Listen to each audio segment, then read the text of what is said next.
जनवरी का महीना था और बहुत कड़ाके की ठंड पड़ रही थी। सुजाता देवी अपने जोड़ों के दर्द से करा रही थी। पैर और घुटने में कितना दर्द हो रहा है। हे भगवान, ये कैसी ठंड पड़ रही है इस बार। ऐसी ठंड तो मैंने पहले कभी नहीं देखी। सुजाता देवी जमीन पर चटाई बिछाकर लेटी हुई थी। बेटे और बहू खुद तो बिस्तर पर सोते और बूढ़ी माँ को सोने के लिए एक चटाई दी। जमीन पर सोने के कारण सुजाता देवी को और ज्यादा ठंड लगती थी, जिसके कारण उनके जोड़ों का दर्द इतना बढ़ जाता कि वो ठीक तरह से चल भी नहीं पाती थी। दर्द इतना था कि सुजाता देवी जोर जोर से कराहने लगी। हे भगवान, आज कितना दर्द हो रहा है। मेरी दवाई भी खत्म हो गई है। संतोष को बोलूंगी कि वो मेरी दवा ला दे। सुजाता देवी की कराह सुनकर उनकी बहू सलोनी गुस्सा हो जाती है। ये मनहूस बुढ़िया दिन भर कराहती रहती है, इस कारण घर में खुशियाँ नहीं आती। इसका रोना और कराहना हमें किसी दिन कंगाल बना देगा। इस मुसीबत से तो छुटकारा पाना ही होगा। तभी सुजाता देवी अपनी बहू सलोनी को आवाज लगाती है। बहू, अरे बहू, जरा मुझे पानी पिला दे, मुझसे उठा नहीं जा रहा है। क्या बात है बुढ़िया, दिन भर चिल्लाती रहती है, तो थोड़ी देर शांति से नहीं बैठ सकती है क्या?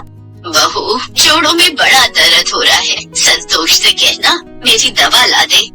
हमारे पास तेरी तीमारदारी के लिए पैसे नहीं है। घर से बाहर निकलकर कुछ पैसे कमा कर ला। सारा दिन घर में पड़ी पड़ी मुफ्त की रोटियां तोड़ती रहती है। बहू, मुझसे तो चला भी नहीं जाता। मैं बाहर जाकर काम कैसे करूँगी? वो सब मुझे नहीं पता। कान खोलकर सुन ले बुढ़िया, कुछ पैसे कमा कर लाएगी तभी इस घर में रहने दूंगी। हाँ।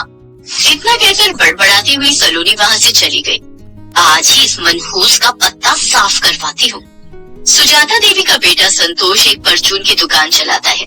दुकान से ठीक ठाक कमाई भी हो रही थी, लेकिन पत्नी के आने के बाद संतोष ने भी माँ की तरफ से मुंह फेर लिया था। शाम को जब संतोष घर आया, सुनो जी, अब इस घर में तुम्हारी माँ रहेगी या तो मैं रहूंगी। क्या बात है, हुआ क्या है? सारा दिन बुढ़िया चिक चिक करती रहती है। अब मुझसे बर्दाश्त नहीं होगा ये सब। तो ठीक है, इस घर में तो तुम ही रहोगी। संतोष और सलोनी सुजाता देवी के पास गए और सुजाता देवी का हाथ पकड़कर उन्हें घसीटते हुए घर से बाहर निकालने लगे। अरे ये क्या कर रहा है बेटे, मुझे घर से मत निकाल। इतनी ठंड में मैं कहाँ जाऊंगी, मुझसे तो चला भी नहीं जाता। सुजाता देवी फूट फूट कर रोने लगी, लेकिन बेटे और बहू को सुजाता देवी पर जरा भी दया नहीं आई। कहीं भी जा बुढ़िया, लेकिन हमें चैन से जीने दे। सुजाता देवी को घर से बाहर निकालकर संतोष और सलोनी ने दरवाजा बंद कर लिया। बेचारी सुजाता देवी लकड़ी के डंडे के सहारे किसी तरह से उठकर खड़ी हुई और सड़क के किनारे चलने लगी। सुजाता देवी के पास पहनने के लिए एक स्वेटर भी नहीं था। इस ठंड में सुजाता देवी कहाँ जाएंगी और कैसे अपना जीवन गुजारेंगी? सुजाता देवी ये सब सोचते हुए सड़क पर चल रही थी कि तभी उन्हें एक पेड़ दिखाई दिया, जिसके चारों तरफ चबूतरा बना हुआ था। इसी पेड़ के नीचे चबूतरे पर बैठ जाती हूँ, आज रात यही गुजार लूंगी। सुजाता देवी उस पेड़ के नीचे चबूतरे पर बैठ गई। ठंड तो पहले ही बहुत ज्यादा थी, लेकिन सुजाता देवी की मुश्किलें तो अभी और बढ़ी थी। थोड़ी देर के बाद बहुत तेज ठंडी हवाएं चलने लगी। सुजाता देवी ठंड के मारे कपकपाने लगी। हे भगवान, इतनी तेज हवाएं क्यों चल रही हैं? लगता है बारिश होने वाली है। सुजाता देवी का सही थोड़ी देर के बाद मोटी मोटी बूंदों के साथ बहुत तेज बारिश होने लगी। सुजाता देवी पेड़ के नीचे सिकुड़ कर बैठ गई, लेकिन बारिश इतनी तेज थी कि वो पेड़ भी सुजाता देवी की रक्षा न कर पाया और सुजाता देवी बुरी तरह से भीग गई थी। बारिश में भीगने के कारण सुजाता देवी को बहुत तेज बुखार हो गया। बुखार के कारण सुजाता देवी बेहोश होकर गिर पड़ी। रात भर सुजाता देवी बेहोशी की हालत में उस पेड़ के नीचे पड़ी रही। अगली सुबह जब सूरज की किरणें सुजाता देवी की आंखों पर पड़ी, तब उनकी आंखें खुली। हे भगवान, मेरे कपड़े तो पूरी तरह से भीग गए हैं। मुझसे तो उठा भी नहीं जा रहा है। पैरों में कितना दर्द हो रहा है। हे भगवान, तू क्या चाहता है? इतने दुख देने से तो अच्छा है कि मेरे प्राण ले ले। ये सब कहते कहते सुजाता देवी खुद को रोक नहीं पाई और फूट फूट कर रोने लगी। लेकिन रोने से सुजाता देवी के हालात तो नहीं बदलने वाले थे। थोड़ी देर बाद सुजाता देवी ने अपने आंसू पोंछे और खाने की तलाश में निकल पड़ी। ठंड और बुखार के कारण जोड़ों का दर्द इतना बढ़ गया था कि सुजाता देवी के पैर आगे ही नहीं बढ़ रहे थे। कपकपाते हुए सुजाता देवी बीच सड़क पर ही गिर पड़ी। तभी उन्हें सामने से एक गाड़ी आती हुई दिखाई दी, लेकिन सुजाता देवी तो वहां से उठकर भाग भी नहीं सकती थी। वो तो अपने पैरों पर भी खड़ी नहीं हो सकती थी। हे भगवान, मैं तो यहाँ से उठ भी नहीं पा रही हूँ। अच्छा होगा कि उस गाड़ी के नीचे आकर मर जाऊं। वैसे भी अब मैं जी कर क्या करूँगी। सुजाता देवी ये सोच ही रही थी कि वो गाड़ी बिल्कुल सुजाता देवी के सामने आकर रुकी और उसमें से एक महिला ने खिड़की से सुजाता देवी को आवाज लगाई, ए बुढ़िया, तुझे मरने के लिए मेरी गाड़ी मिली है क्या? जल्दी हट यहाँ से। लेकिन सुजाता देवी तो अपनी जगह से हिल भी नहीं पा रही थी। वो उठकर खड़ी हो तो कैसे? तभी न जाने कहां से एक छोटी सी लड़की दौड़कर सुजाता देवी के पास आई और बोली, माँ, आप यहाँ क्यों बैठी हो? मैं आपको सहारा देती हूँ। आप मेरा हाथ पकड़कर उठने की कोशिश करो। उस छोटी सी बच्ची ने सुजाता देवी को सहारा देकर वहाँ से उठाया और उन्हें सड़क के किनारे लेकर आई। माँ, आप इस हालत में घर से बाहर क्यों आई? आपको तो बहुत तेज बुखार भी है। बच्ची की बात सुनकर सुजाता देवी की आंखों से आंसू बहने लगे। क्या बात है माँ, आप रोने क्यों लगी? आपको भूख लगी है क्या? नहीं बेटी, बस तेरा सहारा पाकर मैं खुद को रोक नहीं पाई और मेरी आंखों से आंसू आ गए। फिर सुजाता देवी ने उस छोटी बच्ची को अपनी आप बीती बताई। आप चिंता मत करो माँ, मैं हूँ ना। आज से मैं हमेशा आपके साथ रहूंगी। मेरा नाम रोशनी है और मेरा इस दुनिया में कोई नहीं है। आज से आप मेरी माँ और मैं आपकी बेटी हूँ।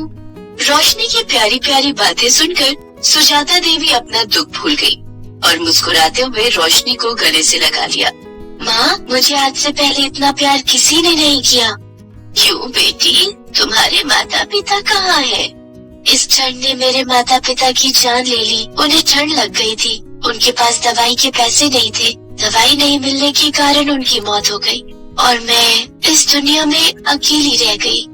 लेकिन अब आप मिल गई हो ना, अब मैं हमेशा आपके साथ रहूंगी। माता पिता के चले जाने के बाद मैं भीख मांगकर अपना गुजारा करती हूँ। यही पास में मेरी झोपड़ी है। आप मेरे साथ मेरी झोपड़ी में चलो। रोशनी सुजाता देवी को अपनी झोपड़ी में ले गई, जहाँ उसने सुजाता देवी को पहनने के लिए अपनी माँ के कपड़े दिए। माँ, आप यहीं बैठो। मुझे कल भीख में कुछ पैसे मिले थे। उन पैसों से मैं आपके लिए खाना और दवाई लेकर आती हूँ। रोशनी भीख के पैसों से सुजाता देवी के लिए खाना और दवाई लेकर आती है। खाना और दवाई खाकर सुजाता देवी की तबीयत ठीक हो जाती है।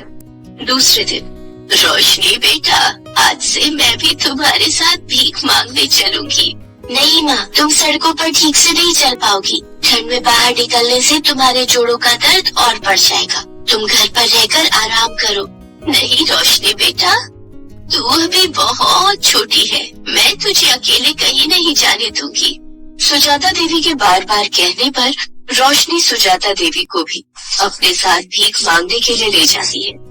अब सुजाता देवी रोशनी के साथ सड़कों पर भीख मांगने लगे।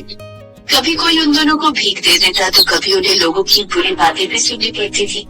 कभी सोचा नहीं था कि ऐसे भी दिन आएंगे कि मुझे भीख मांग कर अपना गुजारा करना पड़ेगा। सुजाता देवी ये सोच रही थी कि अचानक एक युवक ने उन्हें झकझोरा। कहाँ खोई हो ताई, क्या सोच रही हो? सुजाता देवी की नजर उस युवक पर पड़ी। अरे सुनील बेटा, तू यहाँ? हाँ, मैं कल ही यहाँ आया हूँ। आपको घर में ना देखकर आपको ढूंढने निकला था। भैया भाभी ने बताया कि आप घर छोड़कर चली गई हैं। सुनील सुजाता देवी के देवर का बेटा है, जो गांव से सुजाता देवी से मिलने आया है। सुजाता देवी ने उसे अपने बेटे और बहू की काली करतूतों के बारे में बताया। भाई, वो घर तो ताऊ जी ने आपके नाम पर करवा रखा है। फिर भैया और भाभी आपको घर से कैसे निकाल सकते हैं? बल्कि आप चाहो तो कानून का सहारा लेकर उन्हें घर से निकाल सकती हो। भला मैं बुढ़िया ये सब कैसे करूँगी बेटा? मुझे तो कुछ भी नहीं पता। ठीक है, मैं कुछ करता हूँ, आप मेरे साथ घर चलो। लेकिन मैं अकेली घर नहीं जाऊंगी। रोशनी भी मेरे साथ जाएगी। रोशनी ने मेरा बहुत ध्यान रखा है और अब यही मेरी बेटी है।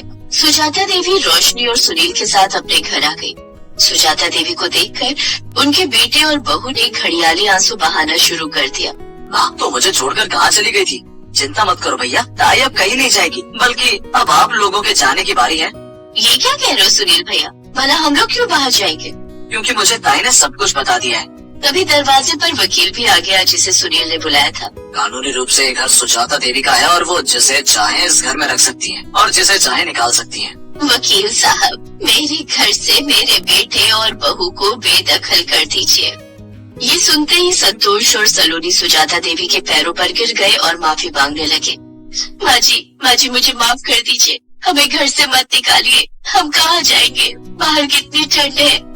बहू, ठंड तो मेरे लिए भी थी, लेकिन तुम दोनों ने मेरी एक ना सुनी। लेकिन बच्चों के सामने माँ का दिल तो पिघल ही जाता है। सलोनी और संतोष के बार बार माफी मांगने के बाद सुजाता देवी ने उन्हें माफ कर दिया और संतोष, सलोनी, सुजाता देवी और रोशनी सब एक साथ रहने लगे। दोस्तों, कहानी अच्छी लगे तो वीडियो को लाइक करें और चैनल को सब्सक्राइब करें। मिलते हैं अपने नए वीडियो में, तब तक के लिए bye bye, take care. Please like, share and subscribe.